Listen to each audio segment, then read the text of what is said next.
은혜 받으실 하나님의 말씀 창세기 2장 18절부터 25절에 기록된 말씀입니다. 구약성경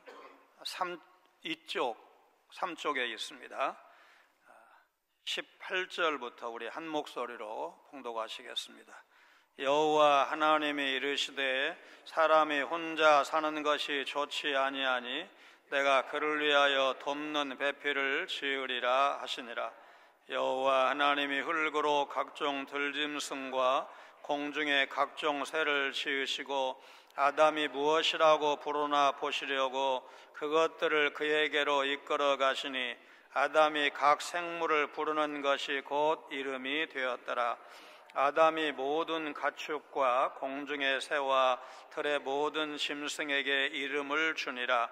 아담이 돕는 배필이 없으므로 여호와 하나님이 아담을 깊이 잠들게 하시니 잠들매 그가 갈빗대 하나를 취하고 살로 대신 채우시고 여호와 하나님이 아담에게서 취하신 그 갈빗대로 여자를 만드시고 그를 아담에게로 이끌어 오시니 아담이 이르되 이는 내 뼈 중에 뼈요 살 중에 살이라. 이것을 남자에게서 취하였은즉 여자라 부르리라 하니라. 이러므로 남자가 부모를 떠나 그의 아내와 합하여 둘이 한 몸을 이룰지로다. 아담과 그의 아내 두 사람이 벌거벗었으나 부끄러워하지 아니하니라. 아멘.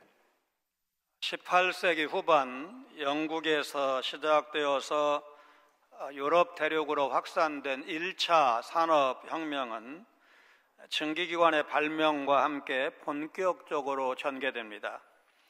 이전까지 사람이나 기껏해야 동물의 힘을 이용하던 생산 방식이 기계 중심으로 변하면서 공장제 시스템이 등장한 것입니다.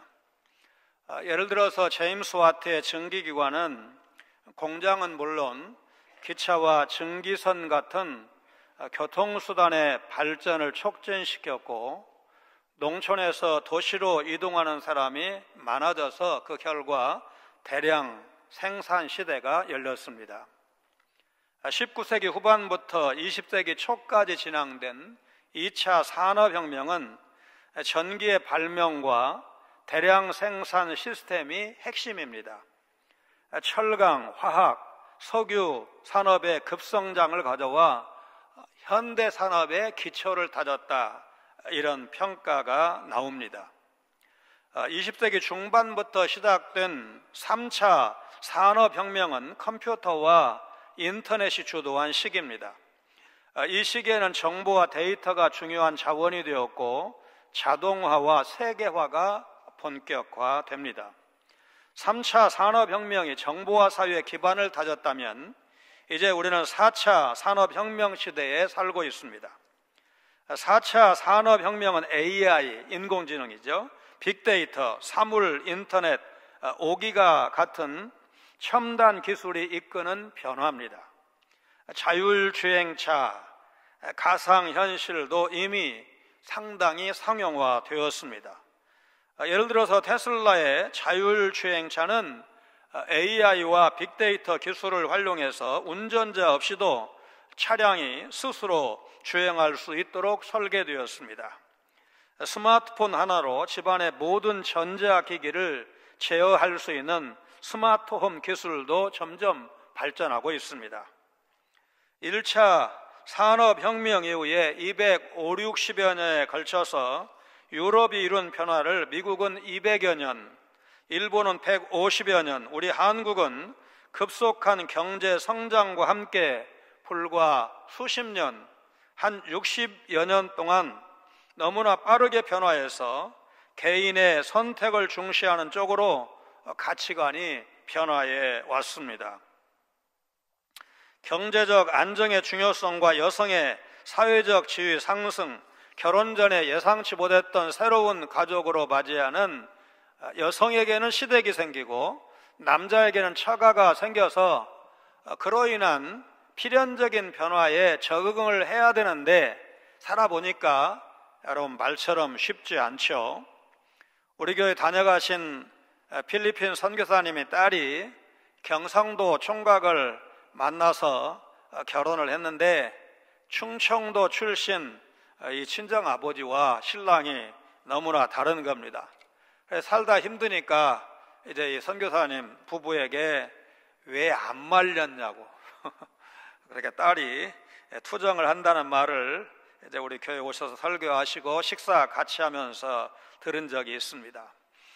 바쁜 삶으로 부부가 서로의 마음을 터놓고 솔직하게 대화하는 시간이 부족한 경우가 많아서 소위 소통 부족으로 인한 이혼율이 계속 높아지고 있습니다. 그러다가 2003년경에 최고점을 찍고 하락하다가 다시 높아지더니 코로나 대유행 이후에 다시 감소하고 있습니다. 출산율도 인천시가 출산가정을 대상으로 1억 원을 지원하는 파격적인 정책 덕분에 전국 시도 중 출산 증가율이 가장 많이 이제 증가한 것으로 나타났고, 인구 감소 일변도를 달리던 전라북도도 작년에 출산율이 소폭 상승했다는 보도를 봤습니다. 그러나 전체적인 흐름에서 보면 일시적인 현상으로 보이고, 초혼 연령 역시 계속 높아지고 결혼을 필수로 여기지 않는 여성의 비율이 늘면서 결혼 기피가 출산율 저하의 직접적인 원인이 되어서 지구상에서 제일 먼저 소멸하는 민족이 한민족이 될 것이다, 이런 예상이 나오고 있습니다. 대한민국 부부들의 이혼 사유를 법원과 통계청 자료를 근거로 분석해 보면 성격 차이, 경제적인 문제, 배우자의 의도, 가정 폭력 및 학대, 시댁 혹은 처가 문제 순으로 성격 차이, 경제적인 문제, 배우자의 의도 등의 이유로 대략 한 80% 남짓 이제 이혼을 선택하는 것으로 나타났습니다.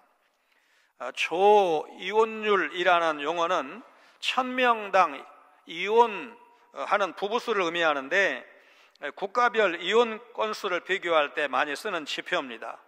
러시아와 벨라루스가 최고 1등, 2등이고 미국과 한국, 일본과 프랑스 등도 높은 순위를 기록하고 있습니다. 앞 그래프에서 보신 바와 같이 과거보다 이혼율이 줄어드는 이유는 이혼 전 숙려 기간을 늘리는 것으로 법을 개정해서 이혼에 대해서 깊이 생각하게 하고, 이혼에 대한 사회적 인식 변화, 재혼율이 증가해서 통계적으로는 이혼이 줄어드는 것처럼 보였을 것입니다. 바로 이런 때 우리 성도들은 가정을 만드신 하나님의 뜻을 살펴서 하나님이 의도하신 원래의 가정을 회복해서 생육하고 번성하라는 창조 명령을 준수하는 일에 힘써야 할 것입니다. 아담과 그의 아내 하와 간의 첫 결혼이 어떻게 이루어졌는지 그 과정을 통해서 이혼은 줄이고 출산율은 높여서 무엇보다도 성경적 가정으로 회복해 갈 수 있을까에 대해서 오늘 본문을 중심으로 살펴볼 것입니다. 하나님은 사람을 창조하실 때 아담, 곧 남자만을 창조하지 않으셨고 창세기 1장 27절에 남자와 여자를 창조하셨다고 말씀하십니다. 하나님은 처음부터 남자와 여자를 창조하실 계획을 갖고 계셨는데 그것은 남자 혼자 사는 것이 좋지 않았기 때문입니다. 아담은 하나님이 이끄신 동물들에게 이름을 지어주었는데 이것은 만물을 다스리는 그의 사명 중 하나였습니다. 아담에게 적합한 돕는 자, 그에게 적합한 돕는 자를 만들어 주시기로 작정한 것입니다. 아담 혼자서는 생육하고 번성하고 땅에 충만할 뿐만 아니라 땅을 정복하고 생물을 다스리는 사명, 특별히 생육하고 번성하는 사명을 혼자서는 감당할 수 없는 것을 하나님은 알고 계셨습니다.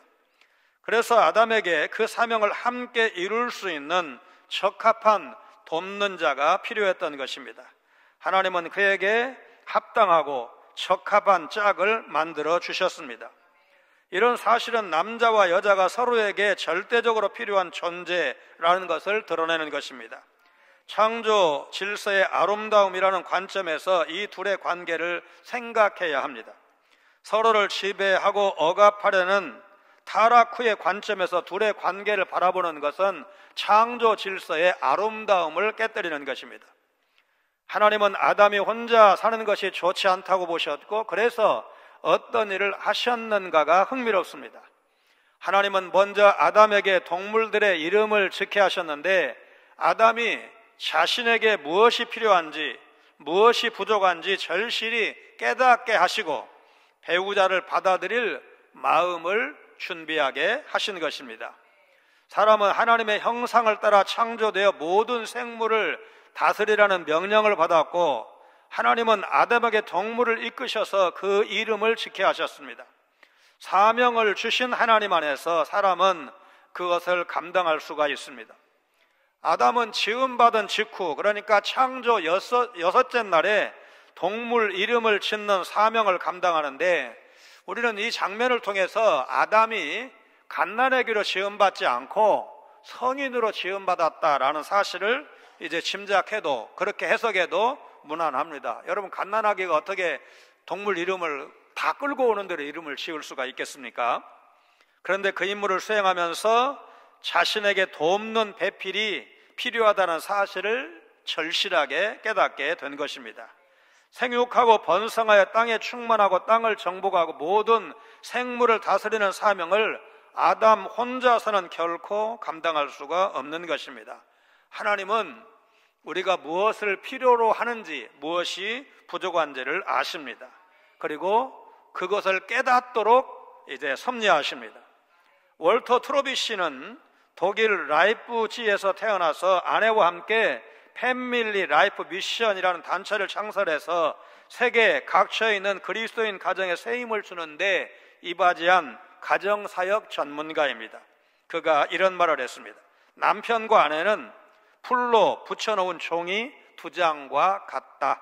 하나로 붙어있는 종이를 나누려고 한다면 종이를 찢을 수밖에 없다라는 말을 했습니다. 하나님이 붙여놓으신 두 사람, 부부죠. 사람의 힘으로 나눌 수 없고 나눠서도 안 된다는 것입니다.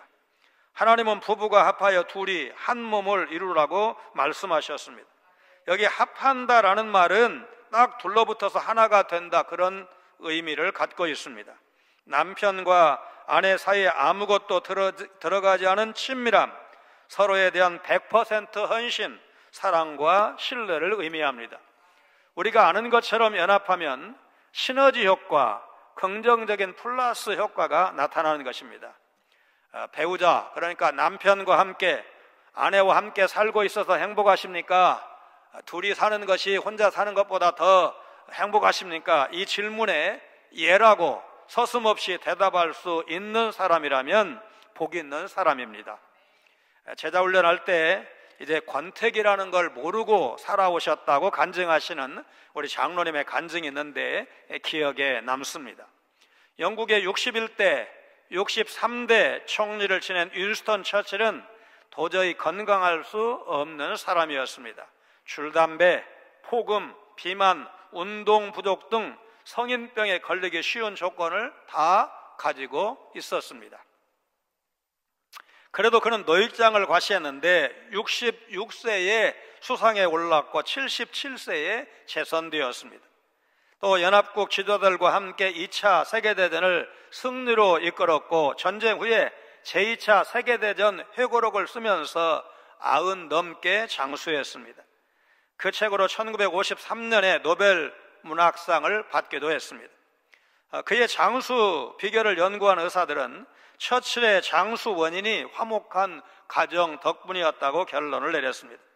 처칠이 엄청난 신체적, 정신적 스트레스를 이길 수 있었던 것은 그의 아내 클레멘타인 여사의 격려와 사랑이 있었기 때문인데, 주요 정치적 결정과 리더십에 냉철한 조언자 역할을 했고, 세계 대전을 치르는 중 영국 국민의 사기를 높이는 데 일조했다고 합니다. 처칠이 처음 하원 의원 후보로 출마를 했을 때 상대 후보는 인신공격도 마다하지 않는 그런 거친 사람이었습니다. 처칠은 심각한 잠꾸러기라고 합니다. 이렇게 게으른 사람을 국회에 보내서야 되겠습니까? 처칠의 응수가 지금까지 전설처럼 전해오고 있습니다. 여러분도 저처럼 예쁜 아내와 같이 산다면 아침에 절대 일찍 일어나지 못할 것입니다. 화목한 가정은 성공의 가장 확실한 비결이고 이 땅에 임한 작은 천국의 모습입니다. 여러분의 아내 때문에 또는 남편 때문에 살맛이 나십니까? 아니면 그 사람만 없으면 내 인생도 살만할 텐데 그런 생각을 배우자 몰래 종종 하십니까? 제 지인 중에 부부 갈등이 상당히 심한 가정이 있었는데 아내가 선교지에 가서 그때 한 40일인가 이렇게 이제 봉사하다, 그러니까 떨어지는 시간을 갖다가 돌아와서 가정이 회복된 것을 본 적이 있습니다. 옆에 있으면 싸우기 일쑤인데 옆에 없으니까 우리가 서로를 많이 필요로 하는구나 절감한 것입니다. 또 다른 지인은 이제 70을 갓 넘겼는데 그 부인이 이렇게 말한답니다. 내 인생에서 제일 잘못한 것은 당신하고 결혼한 일, 제일 잘한 일은 아들 낳은 일. 말 됩니까? 안 됩니까? 70이 넘게, 그러니까 결혼 생활을 모르긴 해도 아마 40년 넘게 했을 텐데 40년 넘게 해도 부부는 그런 말 할 수 있고 가장 잘하는 것이 아들 낳은 거라는데 아들을 혼자 어떻게 낳습니까? 하나님은 사람이 혼자 사는 것이 좋지 않다고 하시면서 아담을 위해 돕는 배필을 만들어 주실 것을 말씀하셨습니다. 아담은 하나님이 맡기신 일을 감당하는데 그에게 필요한 돕는 배필 있어야 되는데 없었던 것입니다. 하나님은 아담을 만드실 때 이미 돕는 배필을 예정을 하셨다고 봐야 되는데 요즘 반려동물이라는 말을 많이 쓰고 있죠. 개, 고양이, 토끼, 앵무새, 앵무새뿐만이 아니라 그런 그 새들, 이게 이제 순서입니다. 개를 제일 많이 반려동물로 키우고 그 다음에가 고양이, 세 번째가 토끼, 네 번째가 이제 앵무새 같은 그런 이제 새라고 합니다. 짝이 되는 동물을 뜻하는 이 반려라는 말, 사실은 오늘 본문에 돕는 배필과 같은 뜻입니다. 하나님은 아담이 모든 사명을 감당하기 위해서는 반려동물이 아니라 돕는 배필이 있어야 할 것을 알고 계셨습니다. 오늘 본문은 동물이 사람의 반려가 될 수 없다고 확실하게 말씀하는 성경입니다. 사소한 것일 수 있지만 우리 그리스도인들은 세상의 유행과 흐름이 아니라 성경의 기준을 붙들어야 합니다. 우리는 혼자서 모든 일을 할 수 없는, 어떻게 보면 의존적인 존재로 지음을 받았습니다. 서로 돕고 함께 사명을 감당할 때 기쁨을 누릴 수가 있고 하나님의 영광을 맛볼 수가 있을 것입니다. 고린도전서 11장 7절로 11절 말씀 우리 같이 읽습니다. 남자는 하나님의 형상과 영광이니 그 머리를 마땅히 가리지 않거니와 여자는 남자의 영광이니라. 남자가 여자에게서 난 것이 아니요 여자가 남자에게서 났으며 또 남자가 여자를 위하여 지음을 받지 아니하고 여자가 남자를 위하여 지음을 받은 것이니 그러므로 여자는 천사들로 말미암아 권세 아래에 있는 표를 그 머리 위에 둘지니라. 그러나 주 안에는 남자 없이 여자만 있지 않고 여자 없이 남자만 있지 아니하니라. 부부가 서로 주 안에서 힘을 합해 사명을 감당할 때 만족한 삶, 행복한 삶을 살 수가 있을 것입니다. 하나님은 생육하고 번성하여 땅에 충만하라고 하신 1장 28절 말씀이 이루어지도록 아담에게 아내를 주신 것입니다. 그 창조의 섭리대로 아담은 돕는 배필을 만드신 하나님, 그 두 사람을 만나서 가정을 이루게 하셨습니다. 결혼은 하나님이 만드신 거룩한 제도이고 그래서 이 가정, 이 부부를 나눌 수가 없는 것입니다. 아담과 동물을 창조하신 하나님, 이번에는 아담을 깊이 잠들게 하셨는데 이 깊은 잠, 그러니까 갈빗대 하나를 뽑아도 모르도록 자는 것이 가능한가, 이런 질문이 가능한데, 그래서 오늘 우리가 매일 자는 잠과 이때 하나님이 재우신 그 아담의 깊은 잠은 좀 다를 것이다. 그래서 성경학자들은 하나님에 의해서 비롯된 독특한 잠이다, 이렇게 해석하고 있습니다. 그 똑같은 예는 아니지만 사무엘상 26장 12절에 아비새가 다윗에게 사울을 처치할 수 있는 절호의 기회가 왔다면서 제거할 것을 건의했지만 다윗이 사울을 살려줍니다. 그때 사울의 머리 곁에 있는 창과 물병을 가지고 떠나가도 사울과 장수들이 보거나 눈치채지 못한 것은 여호와께서 그들을, 그러니까 사울과 부하들을 깊이 잠들게 하셨기 때문이라고 성경이 기록하고 있습니다. 하나님은 마치 수술하는 외과 의사처럼 아담의 갈빗대 하나를 취하셨습니다. 하나님은 그 갈빗대를 여자로 만드신 후에 아담에게로 이끌어 오셨습니다. 이 모든 일, 그러니까 아담을 재우는 일, 그 갈빗대 하나를 뽑는 일, 그 갈빗대로 여자를 만드신 일, 만드신 여자를 아담에게로 데려오신 일, 누가 다 하셨습니까? 하나님께서 다 하셨습니다.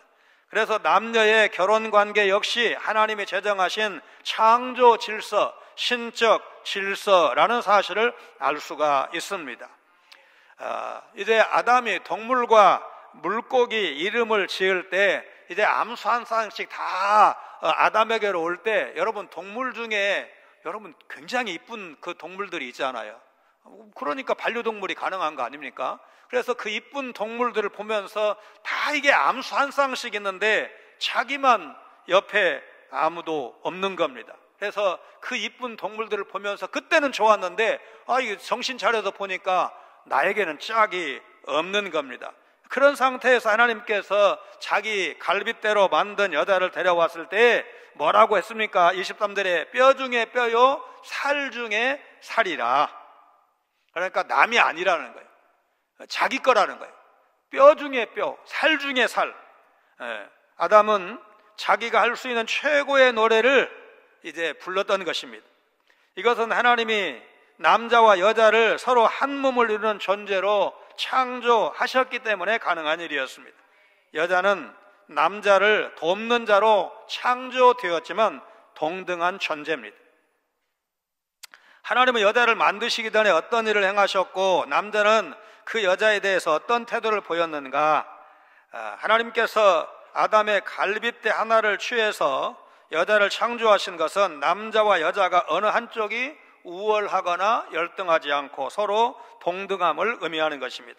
다만 하나님은 질서를 따라서 아담을 먼저 지으셨고 그 다음에 하와, 여자를 지으신 것입니다. 성경 주석가로 유명한 매튜 헨리는 여자는 아담의 옆구리 갈비뼈에서 만들어졌다. 남자를 지배하도록 그의 머리에서 만들어지지도 않았으며 남자에 의해 짓밟히도록 그의 발에서 만들어지지도 않았다. 여자는 그와 동등하도록 그의 옆구리에서, 그에게 보호를 받도록 그의 팔 밑에서, 그리고 사랑을 받도록 그의 심장 근처에서 만들어졌다. 대략 이 매튜 헨리가 300년 전 사람입니다. 아까 생물연도 보셨죠? 그러니까 300년 전에 인권이 지금 21세기를 살아가는 오늘과 현격한 차이를 보일 때, 여러분 그때 말하자면 창세기를 추석할 때 이렇게 설명을 한 것입니다. 여자를 남자와 한 몸 되게 하셨다는 것은 그 둘이 동일한 속성을 가졌음을 의미하는 것입니다. 부부가 합해서 한 몸을 이루는 것은 하나님이 창조하신 질서입니다. 24절에 남자는 부모를 떠나 그 아내와 연합하게 되고 부부는 결혼관계 안에서 서로 하나가 될 수밖에 없는 것입니다. 여자를 만드시기 전에 하나님은 아담을 깊이 잠들게 하셨고 아담은 자기 아내 하와가 창조되는 과정에 어떤 수고나 무슨 하나님을 도와서 심부름, 허드렛 일이라도 한 그런 일이 없습니다. 그래서 둘 다 하나님의 피조물이라는 면에서 아담과 하와는 동등한 존재인 것입니다. 하나님은 아담의 갈빗대로 여자를 만드셨는데 우리는 이 일련의 과정을 통해서 매튜 헨리의 주석대로 남편과 아내가 본질적으로 하나다. 남자와 여자는 본질적으로 하나라는 사실을 깨닫게 되는 것입니다. 그 두 사람이 서로 다른 두 육체임에도 한 몸을 이루는 일은 행복한 부부 생활을 경험해 봐야 알 수 있고, 어떤 부부의 경우는 안타깝게도 수십 년을 같이 살아도 경험할 수조차 없는 신비로운 일입니다. 이 연합을 위해서 부모를 떠나야 한다고 했는데 이것은 불효를 명령한 것이 아닙니다. 결혼하기 전까지 자식은 부모의 권위 아래 있는 것이 맞지만 결혼 후에는 독립된 인격체로서 가정을 이루고 그 가정에 충실하라는 것입니다. 하나님이 만드신 아담과 아담의 갈빗대로 지어진 여자는 모두 벌거벗고 있었습니다. 그런데 두 사람은 서로 부끄러워하지 않았다고 했습니다. 부끄러워한다는 것은 무언가 드러내고 싶지 않은 것, 숨기고 싶은 것이 있을 때 나타나는 현상입니다. 그들은 한몸된 관계였기 때문에 서로에게 감출 것이 없었고 드러내지 못할 것도 없었습니다. 오히려 그들은 하나님의 형상으로 지어진 하나님의 영광을 드러내는 존재였습니다. 하나님께서 지으셔서 한몸 되게 하신 아담과 그의 아내는 에덴 동산에서 어떤 상태였는가? 하나님이 처음 만드신 때 에덴 동산에서 거하던 남자와 여자는 벗었지만 부끄러워하지 않았다고 했는데 죄를 지은 후에는 자기들이 벌거벗은 것을 알게 되었습니다. 3장 7절에 이에 그들의 눈이 밝아져 자기들이 벗은 줄을 알고 무화과 나무 잎을 엮어 치마로 삼았더라. 아담과 그 아내가 벌거벗었으나 부끄러워하지 않았다는 것은 그들의 깊고 친밀한 유대 관계가 얼마나 견고했던가를 보여줍니다. 이런 친밀한 관계가 죄로 말미암아 깨진 것입니다. 하나님 앞에 죄를 범한 결과 벌거벗은 것을 부끄러워하고 두려워하는 존재로 전락한 것입니다. 하나님의 영광을 잃어버렸기 때문입니다. 아담과 그의 아내는 벌거벗었으나 부끄러워하지 않을 수 있었던 것은 하나님이 그들에게 친밀함을 주셨기 때문입니다. 그러나 선악을 알게 하는 나무의 열매를 먹은 후에 벗은 걸 알았고 수치심을 느껴서 그걸 가리게 된 것입니다. 우리는 어떻습니까? 날마다 사람들 사이에서 살아가면서 쉽게 부끄러움이나 수치심을 느낍니다. 그러나 자신을 온전히 받아주는 사람 앞에서는 부정적인 감정에서 자유롭게 되는 것입니다. 하나님이 주인 되시는 가정 안에서 성도인 부부는 친밀함을 경험할 수 있어야 합니다. 하나님이 짝지어 주신 부부는 서로 부끄럽지 않은 가정을 이루면서 친밀함을 경험해야 합니다. 한 남자와 한 여자가 만나 가정을 이루는 것은 하나님의 계획 가운데 있는 일이라고 믿습니다. 우리 교회에는 어렸을 때부터 주 안에서 자라서 평생 주님의 몸된 교회를 섬기는 분들이 많습니다. 그러다 보니까 우리 교회 출신 중직자 부부가 많습니다. 감사한 일이죠. 그런데 이런 가정도 있습니다. 정읍 출신 총각과 부산 출신 아가씨가 대전의 한 교회에서 만나 같이 봉사하다가 교제하게 되었고 결혼해서 지금은 서울에서 대학 교수와 교사로 일하면서 잘 살고 있습니다. 교사 집안에서 자라서 교사 집안은 싫다고 생각하면서 자라온 자매가 교사 집안 아들과 만나서 결혼했고 지금 잘 살고 있습니다.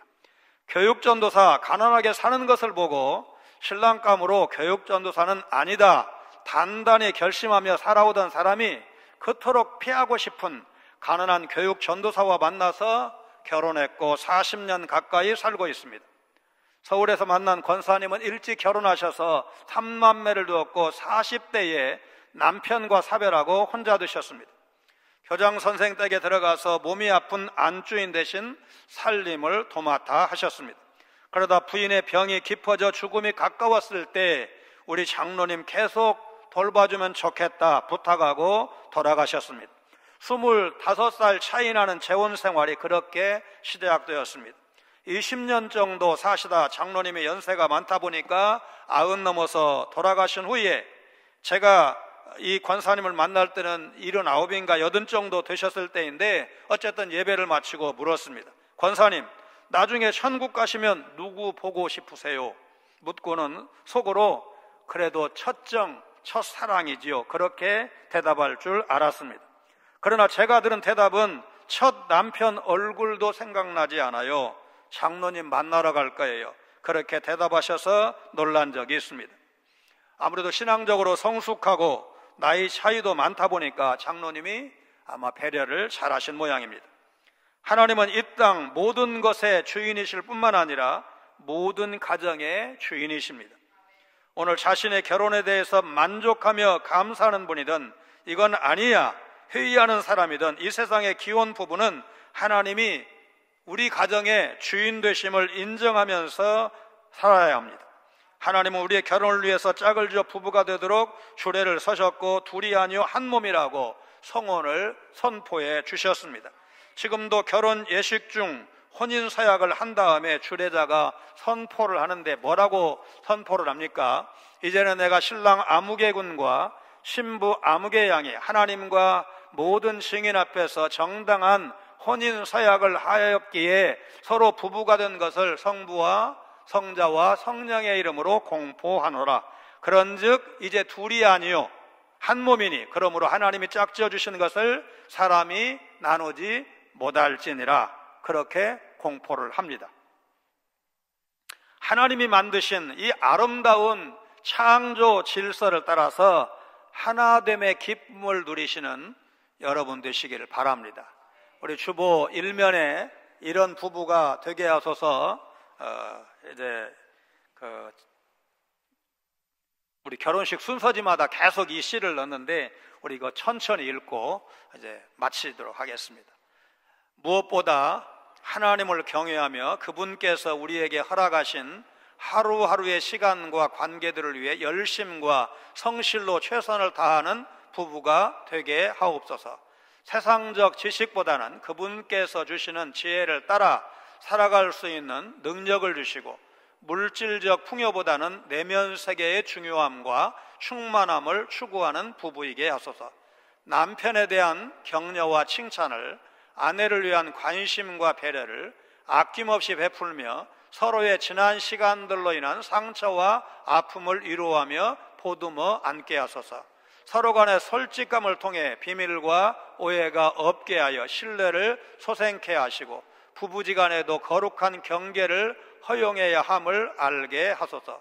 우리의 만남이 하나님께서 맺어주신 지상 최대의 이상적 배필임에 감사하며 서로 다르게 창조되었음과 있는 그대로의 모습을 받아들이게 하소서.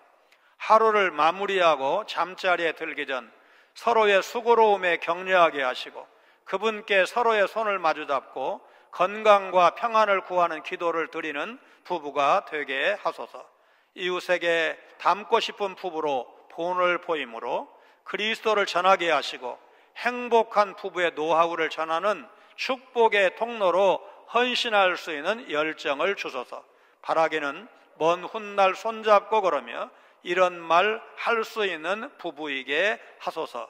그분의 뜻 안에서 당신과 같이 한 인생은 풍성하고 진정 행복했노라. 이런 가정, 이런 부부 되시기 바라고 우리 자녀들, 손자, 소녀들도 이런 가정 물려받아서 하나님께서 우리에게 주신 사명을 감당할 수 있기를 주님의 이름으로 축원합니다.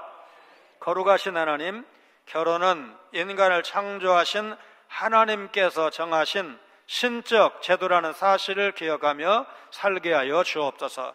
하나님께서 사람을 지으실 때 혼자 사는 것을 선하지 않게 보셨고 그를 위해 돕는 배필을 지으사 그들로 서로 연합하여 첫 가정을 이루게 하신 것을 믿고 오늘 우리 가정을 세우신 분도 하나님이시라고 고백하며 살게 하여 주옵소서.